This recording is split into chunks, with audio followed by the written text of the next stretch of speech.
Hello दोस्तों, नमस्कार। एक बार फिर से स्वागत है आपका चाणक्य ग्रुप ऑफ इकोनॉमिक्स में। दोस्तों, कमेंट में एक जनरल कमेंट था और फ्रीक्वेंटली कमेंट पहले भी आ रहे थे। एसएसबी उड़ीसा एसएसबी लेक्चरर्स की भी पोस्टें निकली हैं और जितने भी 1065 अप्रोक्स पोस्टें हैं, इनसे रिलेटेड क्या सिलेबस है और क्या नोटिफिकेशन में, ये चीज हम लोग डिस्कस करेंगे। तो मान के ये चले कि क्यों इसकी क्वेरीज आ रही थी, तो मैंने भी चेक किया कि क्या क्यों इसकी क्वेरीज आ रही है। तो ये देखा गया कि ये जो नोटिफिकेशन है, नोटिफिकेशन की डेट्स पहले रिलीज हो गई थी। अभी आपने मे भी फॉर्म भी फिल कर दिए होंगे। फिर भी हम लोग थोड़ा जनरल बातें डिस्कस करेंगे कि जो उड़ीसा से अदर स्टेट वाले हैं वो भी फिल कर सकते हैं, नहीं करते कर सकते, या फिर सिर्फ उड़ीसा वाले ही फिल कर सकते हैं। और बाद में डिस्कस करेंगे कि सिलेबस इसका क्या है और सिलेबस इसका मैच यूजीसी से करता है कि नहीं। ठीक है, चलिए थोड़ा सा हम लोग ज्यादा डिटेल्ड में तो नहीं जाएंगे, लेकिन ओवरऑल जो इंपॉर्टेंट पॉइंट्स है उसको टच करेंगे।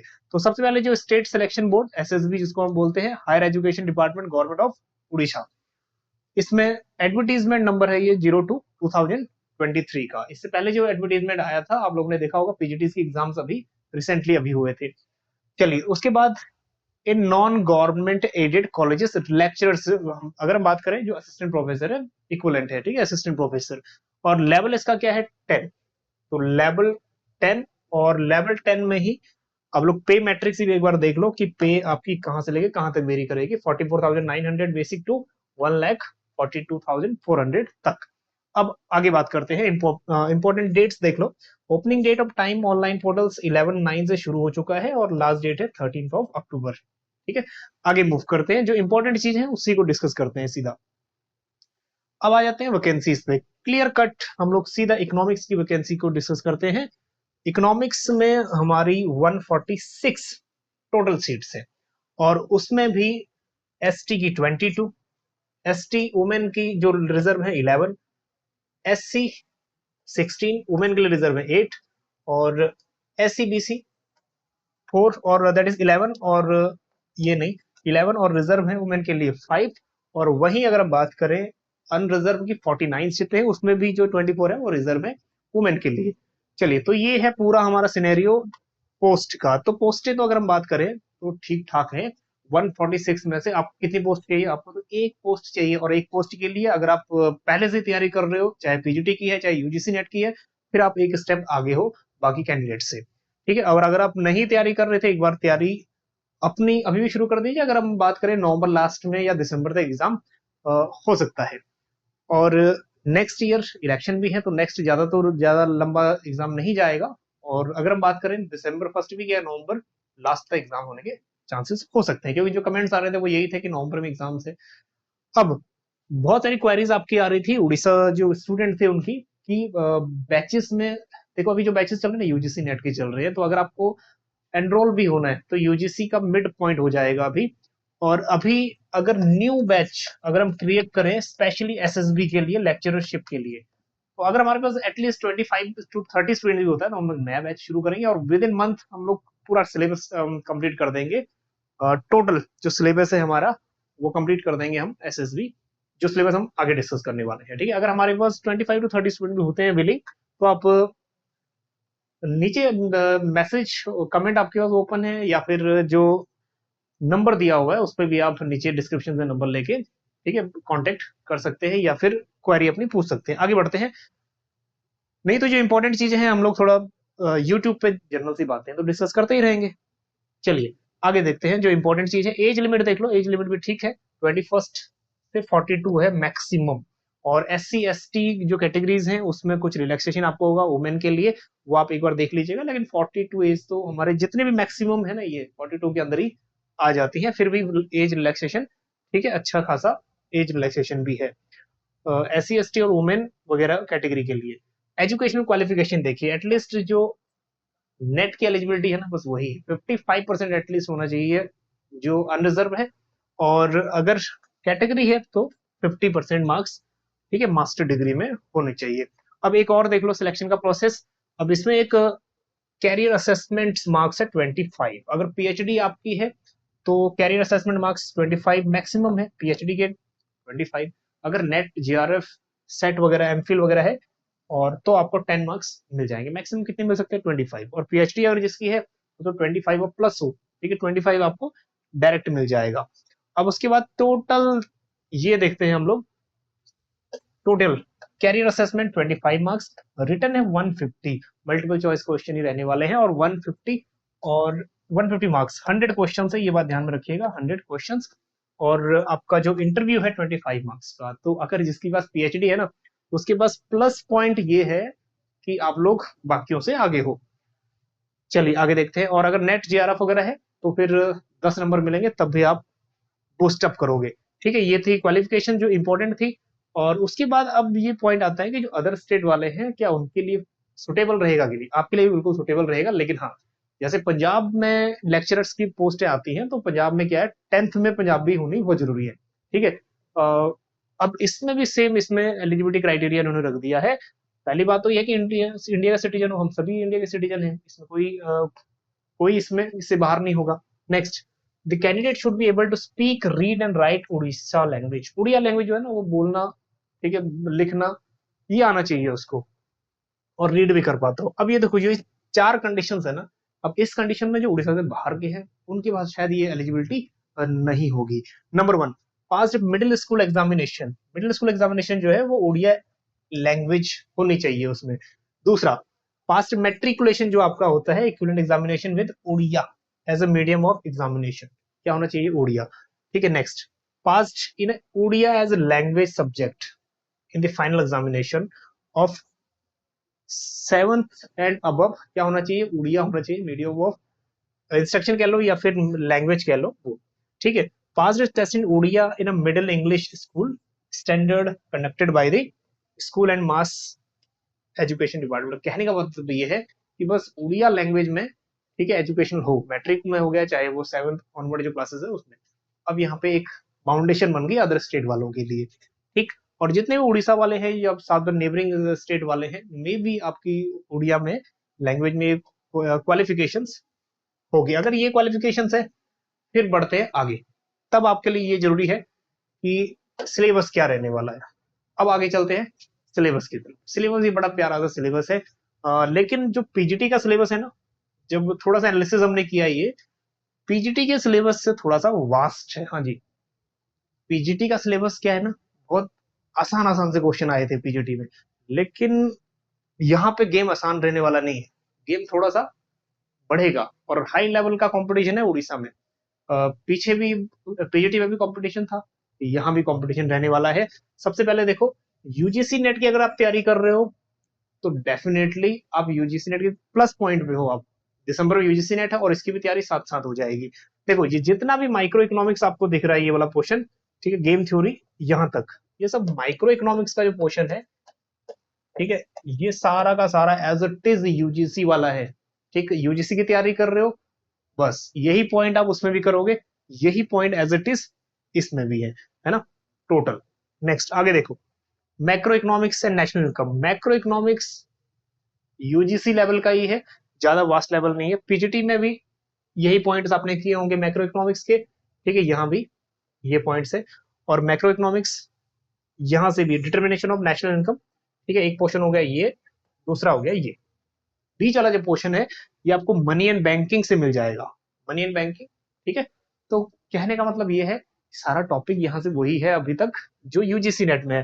हालांकि इसमें अगर इकोनोमेट्रिक्स को छोड़ दो, बाकी क्वांटिटेटिव अप्रोच जो मैथमेटिकल इकोनॉमिक्स है, उसके कॉन्सेप्ट भी इसमें सेम सेम से ही है। अब आगे देखो, तो ये तो हो गया मनी एंड बैंकिंग, ये हो गया हमारा मैक्रो इकोनॉमिक्स। और मैक्रो इकोनॉमिक्स में भी वही कंडीशंस हैं, जैसे आईएसएलएम हो गया। उसके बाद नेक्स्ट, जितने भी मॉडल आपके मल्टीप्लायर, इन्वेस्टमेंट मल्टीप्लायर हो गया या कोई मल्टीप्लायर है, ठीक है, बिजनेस साइकिल मॉडल्स हो गए, तो बेसिक बेसिक थ्योरीज यहाँ भी बन रही है। चलिए, और नेशनल आपके absolute income, relative income, life cycle hypothesis, ये भी थ्योरीज होगी। चलिए आगे देखते हैं।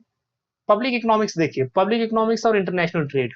हाँ जी, पॉइंट्स वही है, वही पब्लिक फाइनेंस, वही टॉपिक यहाँ भी आपको देखने को मिलेंगे। ठीक, वही थ्योरीज देखो, पीकॉक वाइसमैन थ्योरीज, ठीक है, social benefit analysis, maximum social advantage criteria, Wagner's hypothesis, ये सब वही है। Public goods, private goods, merit goods, वही देखने को मिलेगा। ठीक, आगे देखते हैं। चलिए और देखो, public finance, Indian public finance, public डेप्ट हो गया, अब यहां तक हो गया आपका पब्लिक फाइनेंस। फिर अब आता है नेक्स्ट सब्जेक्ट, इंटरनेशनल ट्रेड। अब ट्रेड थ्योरीज, हाँ जी, तो ट्रेड थ्योरीज आप देखोगे ना, यहाँ तक इंटरनेशनल ट्रेड वही है जो आप यूजीसी में करते हो। तो इसमें एडिशनल वैसे जो सिलेबस बनाया है यूजीसी का ही लेवल रखा है। हालांकि एग्जामिनेशन, अगर हम एग्जाम की बात करें, यूजीसी में तो बहुत रिजिड क्वेश्चंस पूछ रहा है, लेकिन मेरी आइडियोलॉजी के हिसाब से ये है, जितने भी सेट होते हैं एग्जाम स्टेट में, या फिर जितने भी स्टेट लेवल के पीएचडी एंट्रेंस एग्जाम होते हैं, वो इतने हाई लेवल के नहीं होते, ठीक है। या तो फैक्ट बेस्ड होते हैं या फिर थोड़ा कॉन्सेप्ट होता है, लेकिन ऐसे बिल्कुल इलॉजिकल क्वेश्चन नहीं होते, जैसे फिलहाल कुछ कुछ क्वेश्चन यूजीसी पूछ लेता है रिसेंट ईयर्स में।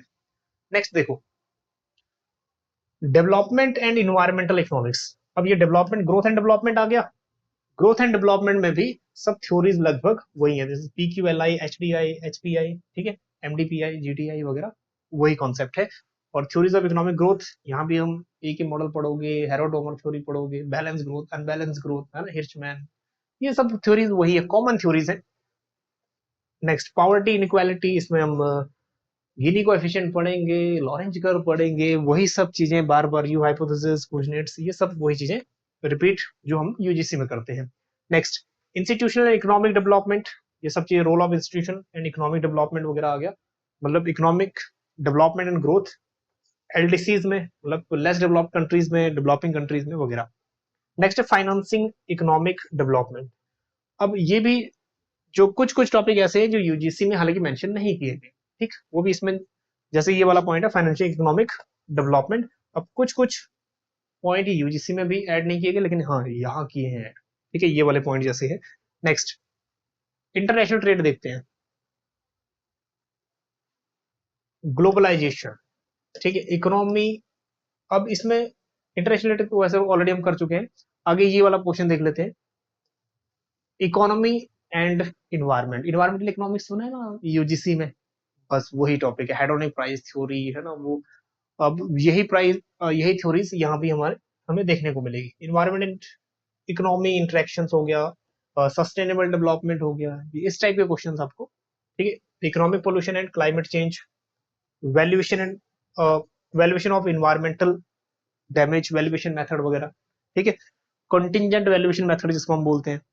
तो इस टाइप के यूजीसी में भी है और यहाँ भी है, ठीक। तो यहाँ भी देखो, national, that is natural resource and sustainable development, sustainable development से चाहे यूजीसी है या फिर वो ये वाला एग्जाम है, क्वेश्चन नहीं आना, बेसिक सा क्वेश्चन है यहाँ से ये वाला, ठीक। इकोनॉमिक एंड सोशल सेक्टर हो गया।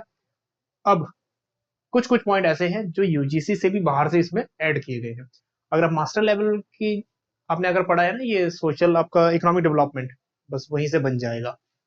चलिए नेक्स्ट देखिए, जो हमारा सबसे फैक्ट बेस्ड रहता है वह इंडियन इकोनॉमी। इंडियन इकोनॉमी में इसमें पूरा दिया हुआ है, population and human development, national income in India, total national income in context of Indian economy.